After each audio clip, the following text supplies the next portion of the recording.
Some viewers may find the following video disturbing. Viewer discretion is advised. Hey everyone, welcome to the discussion for Wavelength, which is a absolutely fantastic party game. This is what I absolutely look for in party games. One, I love word games, which I guess this is kind of considered a word game, maybe, in the same realms as code names is what we kept bringing up, and I can't think of anything else off the top of my head right now. Concept? Yeah. Concept is really good. It's funny enough right there. That's a really fun one. But any party game, like this is a perfect drinking game as well. Like anything that incites conversation, where someone gives a clue and then you just keep elaborating, keep talking about it, is just absolutely right up my alley for these kinds of games that are going to be brought out. When we first played this, I was like, I have to have this in my collection. So I very much enjoy it. What do you guys think of Wavelength? I don't care who starts. I don't know. I definitely enjoy it a lot. I think as a party game, again, it's probably one of my favorites. I think it definitely helps. And especially in situations where maybe everybody isn't 100% comfortable with each other, even though, sometimes you need to know somebody to know how they think about things. It's a good way for, a whole group of people to kind of get to know each other. That's true.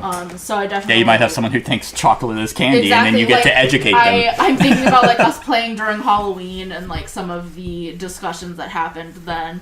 I think, it definitely helps, people kind of get to know each other and people be able to, actually, open lines of communications to maybe topics that they wouldn't even normally talk about.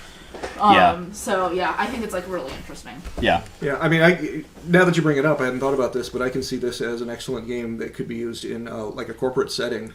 In a casual social environment. Like a team building exercise? Like a team building or corporate retreat kind of thing. Yeah. Yep. It's a simple icebreaker. There's nothing offensive. It's potential, but it's always you there. could, I guess. But it's not inherently. Yeah. This Codenames After Dark. Yeah. This is one of those that it's you definitely do. Well, I don't know. It's because there were multiple times whenever I was the clue giver, you told everyone how I normally give clues, and I didn't do that, and then it didn't work. So, but you just. Yeah, you mentioned it earlier. It isn't about whether you win or lose. It's all about the conversations that you have. Yeah. And it could get I don't know. Well, it could be. If you're getting offended at a party, like a party game, you need to do some self-reflection on that. Because I can't imagine anyone giving clues that would just send someone flying off the handle. But maybe I don't know. It depends on what kind of party you're at. Yeah. I feel like if you at least relatively know what's happening around you, that probably won't happen. But I do think that, I don't know, I enjoy it a lot. Yeah. Zach?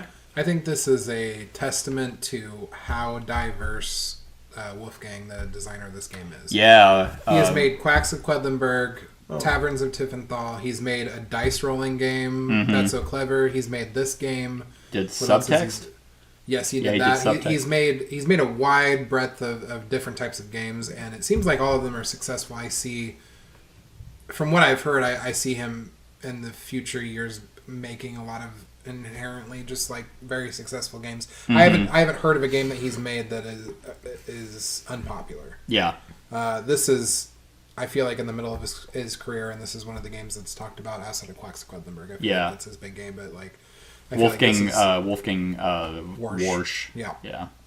I think it's interesting seeing someone who made a party game and then games like that's clever and Quacks of Quedlinburg. It's bizarre. Usually I don't see They're all always lightweight, but still with enough depth and fun to them. Yeah.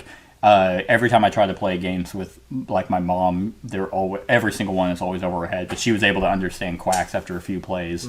And even The Mind. I think he's done The Mind. Yeah, he did that one too, which is very outside of the realm of this. You can tell where he got his inspiration, because there's other games that came before it that were somewhat similar, but same with my mom. I gravitate towards his games as far as teaching my family and my mom. Those games, my daughter, those are games that I can get them into the door, and then if they like that, we can move into something else. One of his games is on my top 10 of all time list. I have both hated and loved Quacks at different points.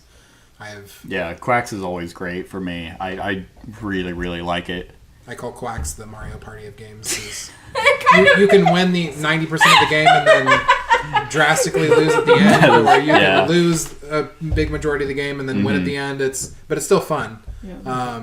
But yeah, I enjoy this a lot. I can see it. We haven't played it much, but I can see playing this a lot in the future, especially during the holidays upcoming. Mm-hmm. Yeah. And I think, like, it's just, they're easy to explain and easy to kind of understand and learn, but that doesn't make them easy games. Right, yeah, especially because the clues are so vague with where you're getting. And you mentioned, like, I wonder if there's an expansion. And it's like, I don't think this will ever need one, because it's in that perfect category of, we were looking at just one of them, of, like, sad song, happy song. Every single one of us are going to give a radically different clue to that. And then they're double-sided. And you're also going to give clues based off who you're playing with. So, and if you did run out, you can make up your own. That's true. In fact, there's probably on Board Game Geek fan-made cards. Yeah. And so you have a pretty good stack, and this game is also relatively cheap. So you have this massive stack, and then what we did, which I thought was super fun, was playing cooperatively. Oh, hey, how about every card we get, we do the advanced cards, which aren't so weird. They're just I think they're a little bit more... I don't even know. Vague. It's not necessarily vague, but I think some of them get really weird. Yeah. Like science to pseudoscience is just insane. Old-fashioned to avant-garde. A little-known fact to a well-known fact. Like, but even then, they're not like advanced where you're like, no one will ever be able to think of that. Like, I could see if you have like a group of intellectuals, this being a very much higher complex game as far as like the diversity with what clues you could give. Like, I have a selection of things that I could give, but there are weird movies that I've watched that I know nobody here has watched. But I know, like, if you have a group of friends that specifically are into one thing that aren't board games, you could give clues that gravitate towards that. There's one card in there that is good board game and bad board game, which I just want to be every card. I feel like we'd argue for 2 hours about that, but root versus scythe or root versus something. Oh my god. But yeah, I think, again, making your own cards is always an option. So that would be fun. Have that be the only clue card. Just every card's in the game. Steve no, because over every week argue about it. Everybody gets one chance. No, because eventually, you would only give clues based off your own personal perception, and it's like, okay, I know you're number one. Oh, well, okay, well, but even then, that's true because that would only work if it's on the extremes. Right. Yep. True. Like if it was all the way over here, okay, bad board game. Fuck. And you can't give the same example. Yeah. Each time, so. When you're also put on the spot, what would you say is number one? Yeah, but it's like the game works. Worse. I do think there are worse games. Yeah, that's true. So each of them just give you that area of conversation. That would be one that would probably spark an argument.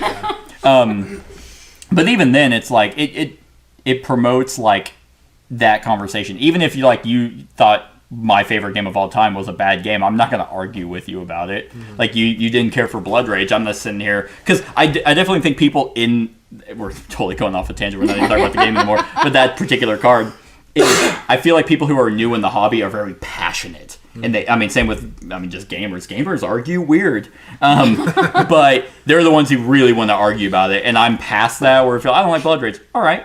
Well, that's that. Right. You really thought highly of my management. I thought it was a pretty decent game, but I wouldn't be like, that's the best game I've ever played. Yeah. So it's like, I'm not going to argue, but this game is so good. Mm-hmm. Yeah. Go ahead. And the box art's cool too. Yeah. The box art is really cool. The only thing I'd mention is, as sort of a detraction, is just when you're trying to think of a clue.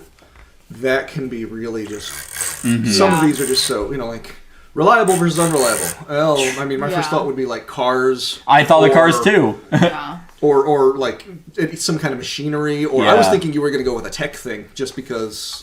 If you've had I said in the run through, I threw the game by giving you because I totally meted it. I'm like, it's in the exact same spot. Maybe they'll think that's funny and ironic, and they'll be like, the same clue. It was there. And I find that. Usually I'm thinking of what would be the most obvious clue and what would be the most interesting. And I always go with the most interesting because that's the point of the game. Like it's not necessarily to win the game; it's to have fun and enjoy the conversation that you're having. Yeah. So I think that's part of the reason we didn't do very well is because I mean. It's more fun to have more interesting clues and like I was obviously analyzing carefully and trying to really throw out something really easy and simple and then potentially have more luck. Well, there's also like there has been times where like the game was kind of getting frustrating the first time we played it was someone gave a clue and then there was another person that just immediately went to the extremes that weren't even related. Like it's just like, oh, I think like, it's good food versus bad food. Toast. Okay, well, you can literally eat shit, so it's not that. And I'm like, that has nothing to do with the I'm like, why would you do that? But that's like, one of the ways that you rate every person individually in this game, because every person is going to approach how they view both extremes in a different way. True. Like Nick we were playing with, and that was one of the things that he mentioned, and I was like, there is a point to that. We talked about, what was the fish called? Ludwig. That's the bleached lie. Yeah. And I had mentioned that it was pretty far over, and he was like, well, he could have mentioned actual garbage. Yeah, and I was like, well, I didn't think about that. Like, which isn't food, but you could say something that was more inedible or less. There are things out there that people don't actually like. That because I kept asking that when we were playing that game. I'm like, does it have to be in the category? I'm like, you have to think of it that way. Otherwise, you could always just say the most outlandish things. And even in the rules for clues, it's just like, hey, it kind of has to relate. Like, and I agree, it has to somewhat relate because that's going to spark conversation. Otherwise, you could always say, like, a Lego. Like, and it doesn't have to be one word clues. Like, if there's like most painful, the least painful. It's just like, stepping on a Lego. Most people think that hurts, but it's like, oh, getting your throat cut. It's like, okay. Like, it's so. Those kind of arguments always just made me upset because I remember growing up and whenever I went to church, we were always having conversations. And I'd be like, everything in moderation. Someone would be like, oh, murder in moderation. I'm like, you're an idiot. Oh my God. Like, that's not... Anyway. One murder. Everyone gets one. But that's the kind of thing, you're right. You do have to take that into consideration when giving clues because there might be that one guy who always just hyperboles out of nowhere. Or you ignore them. Yeah, right. And because they will make themselves clear right off the bat. Because they will reveal themselves right away, and then you can just ignore them. But I mean, even in that same game, we had fantastic clues. What was it? Classy to trashy. It was Amy Winehouse. Yes. Yeah, and then that was like a discussion too. Right, because at first I was like, "Who the hell is that?" Or even you gave Kratos in the run-through, and it's like, you can give clues where it's like, Brett's like, I have no idea. I haven't played a video game since the 40s. 40s? I remember, what was it was on the Atari. I remember E.T. on the Atari. I never had one of those. Sorry, what was before the Atari? You had one of them, right? Pong. I did have Pong. Pong was better than E.T. at least. So. That is true, yeah. She got that. But there was another one, a Pitfall was the other one, where you just had to kind of hop over ropes. Yeah. I love these kind of games. Like, they're just so much fun. Just open-ended games like Dixit, and so I went out after we played 3 games. We played this, Subtext, and Letter Jam, and I'm like, yep, gotta buy all those. Yeah. Like, because they're just there's infinite replayability. And these are games that I feel like you need to have in your collection because you're always going to have people over who are just like, that's a little too complicated for me. And you're like, I have something for you, and this will gather everybody together, especially during the holidays. Once again, like, true. Yeah. I've tried to bang my head against that wall of teaching my family like the games that I want to play, and that's just a stupid idea. I should. I agree. But I think sometimes things like this also open up the possibilities for people. Yeah. So people start to see games like this and they realize that it doesn't always have to be like the same, like overcomplicated, like or aggressively competitive. Exactly. Yeah. It's just like they'll start to like this is a good like intro and it's a good way to like get people together and actually like enjoy themselves. Yeah. I do think that these are games that you play after you play kind of the heavier games because if you start with this, then everyone's in that goofy mindset and then it's like, all right, Scythe, and then it's like, nope. I've had games like News at 11 is an improv game by Floodgate, absolutely fun. but then I played Mission Red Planet right after, and I hated it. Yeah. Because I was not in the mindset. It's still my collection because Mission Red Planet's great, but I'm like, nope, never doing that. We're not starting with party games. Yeah. Yeah, and funny enough, every type of party game I have in my collection, I've bought on a whim, typically, because it's like, oh, I'm gonna have a few people over. Oh shit, let's go to like tabletop or tabletop, and I'm like, oh, let's buy all these. So that's how I got Just One, Dixit. There's another one. Oh, Tags. Tags is another word game that's super fun. But this might be my favorite. Concept is really good too, but it is hard. Yeah. Like that one is very difficult to do. So I don't know, and I like the fact that it can be played in teams or in co-op. Yeah. Because I don't think I'd have this if it required teams, just because you need at least 6. Like, and I do find with like Concept, that was my major complaint with it. There was a big lag time. Somebody was thinking and thinking, I don't know, maybe, wait a second, and then they gave us time to think, and there was not a lot of discussion. This it pushes you off the ledge into discussion. You can't. Yeah. You can be thrown into a group where they're like, I don't know, and then maybe a couple turns go by, and then they realize what's going on. But, like, it's either you play the game or you don't. Right. And very few times is it like, that's an amazing clue. Boom, it's there. We got it. Like, I think the one you gave that kept the game going, we're like, yes, what was it? What was it? It was the tortoise one? Yeah. Yeah, the tortoise, and Zach's like, hey, it's right there, and then it's like, oh, it was, great. And we move on. But if the game was always like that, I wouldn't like it. Yeah. But it's never like that. Yeah. It's very rare. Yeah. Because even then, it's like, yeah, they typically do live for 100, but what if she's thinking about poachers? Who poaches tortoises? I don't know, but maybe someone does. Maybe it's actually here. Or maybe I just know, like, an infinite amount of knowledge about tortoises, and I actually know that there are, like, half of the species don't live to 100 or something like that. And then you tell us that. Or like, the best, I think Land the best tortoise or sea one... tortoise? The best clue, I think that's probably... The good candy versus bad candy was probably the best one, even though we didn't get it. But we all were like, yes, dots are bad. But it was a good affordable meal. Yeah. Because we're like, well, Brett doesn't spend money. So does he not like food?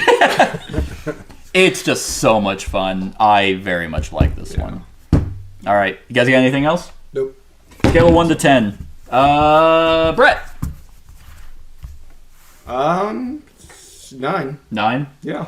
I actually agree with you. I'm going to give it a 9. Especially, I mean, it wouldn't be a 9 in overall games, but I never really do that. It's in terms of party games. Yeah. This is almost always going to be like a hit. Yeah. Like you were talking about kind of like yesterday with The Mind, your experiences has always been high-fiving and like everyone loves it. I can't imagine a time where someone walks away and they're like, fuck those people in that game. I hate them all now. You're always going to have someone who chimes in, unless they're getting shut out a lot by trying, like if you're just like, shut the fuck up. Like, You're wrong. Yeah, it's like, if someone's going into this game with that mindset, they're just probably going to be a bad game person to play games with. Yeah. So I'm going to agree. I'm thinking 9 out of 10. Same, actually. I was also thinking about that. Like, in terms of party games, I'd definitely say it was like a 9. That's one of my favorite ones. Like, even though I've only played it a couple times at this point, like maybe like 3 or 4 times. Yeah. But yeah. Because I'm trying to think of also, before Zach gives his, I'm trying to think of other party games of this. Like, because even Codenames is kind of in that same vein where you're giving clues, but I get so upset because I'm like, I'm so bad at giving clues. Yeah. And because I can see, and I'm like, okay. Like the one that Brett and I did, we did Codenames Duet for the channel, and I'm like, night 4, and there was like sword, like soldier, like there were perfect clues, and then he named one, and I'm like, nope, that also works, and that's the assassin. Yep. So I feel bad when I play it, and Just One doesn't spark conversation. Yeah, I think Dixit or Concept are kind of the only ones that do kind of allow for that interaction between players, but this one does it best. So now you can give your clue. I'm sorry. I mentioned to you earlier, even my number 1 game of all time, I wouldn't give it 10 because I don't think any games are perfect. But I would give this an 8.5. I think it's as simply great as it can possibly be. Yeah. These simple games, it's admirable whenever they can kind of siphon things down to something really perfect. I think, in my experience, Dixit is the only other one that I can think of the ones that we've discussed. Yeah. I think Letter Jam is really, really great. I think Yeah. it can have issues. Mm-hmm. I think Subtext is great, but I can see You're kind of like, it's like You're Dixit, but why you did you draw that thing that way? Like, but Dixit doesn't have that. You have pictures, and the pictures are fun to look at. And maybe if you play it a bunch, they get old. But you know, but games like that, I think, are specifically Dixit in this. I would play endlessly until maybe I get bored of it someday. I can't see getting bored of this game. Right. I mean, Dixit and kind of Mysterium, for example, are another one where it's like one person is giving a clue and they just have to sit there and hope that they get it. But Mysterium is also high on kind of a party thing, but it does have its issues. This one, I can't really think of any. Yeah. Like, because even then, it's got like the end result is never frustrating. Even if it's like we went here and it was actually all the way over there, it's just like, oh man, well why do you think that? Yeah, even if we lost all of them, I still feel like it would be enjoyable. Right. I agree. Yeah. I think we could play one game and get 0 points, and then play another game and get 20 points. Yeah, it's just like, oh man, we're on it. And then play a game after care. that and get 0 points. After that. Like, Yeah, and not care. Like the scoring is honestly arbitrary. Yeah. But to that end, I think it's because it's cooperative. If I played this competitive, I'd be like, damn it. Okay, now I gotta. Now it's all on me. Who's on my team? Sorry, we're losing, man. Like, See, and that's the opposite experience I've had with Codenames, because the games that I've always played have always been team versus team, but in a big party atmosphere, and nobody really cares who's winning. Yeah. We're having fun, and it was to the point where we had an odd number of people, and I said, why don't I just be on both teams? yeah. Yeah. And because I don't care who wins, I'm just trying to have fun, Yeah. and that worked out too. Yeah. So, I mean, literally the only thing that keeps this from being a 10 for me is just the inherent difficulty of figuring out a decent clue to give. Yeah. yeah. But I think what's interesting about And that, that's so though, is minor. that people can Yeah. still, like, communicate about it, especially when you already know what the options are. You can, like, have that conversation during that time. But, yeah, I think sometimes there's some cards that are easier for me to figure out what my word or what my thought is going to be versus some things are not impossible, but very difficult. Yeah. Yeah. But even then, there's like what throws a wrench is because there's some games where it's like if you play with the same group, like if we play this again, like you like the one where it's like unreliable versus reliable, and it's like, okay, we know you gave that clue again, so what if you did it another time? But what throws a wrench in that is the fact that this will almost always be different, so you can't really give the same clue. Yeah. But the same clue over time, you can have the same person give the same get the same card 10 times in a row, and it would always stay interesting. Yeah. Because you can mind game it and be like, well, are they going to do the same thing that they did that one time? Like, Right. how are they going to judge this clue? Like, maybe, I mean, it's different every single time. So it's just...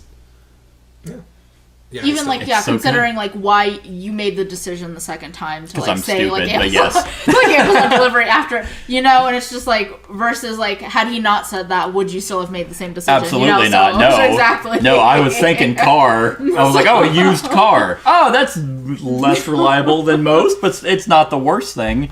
Yeah, and then there was one I had that, people showing up to game day. God. Yeah, this one's so good. All right. People showing up to D&D. That's a better one. Yeah.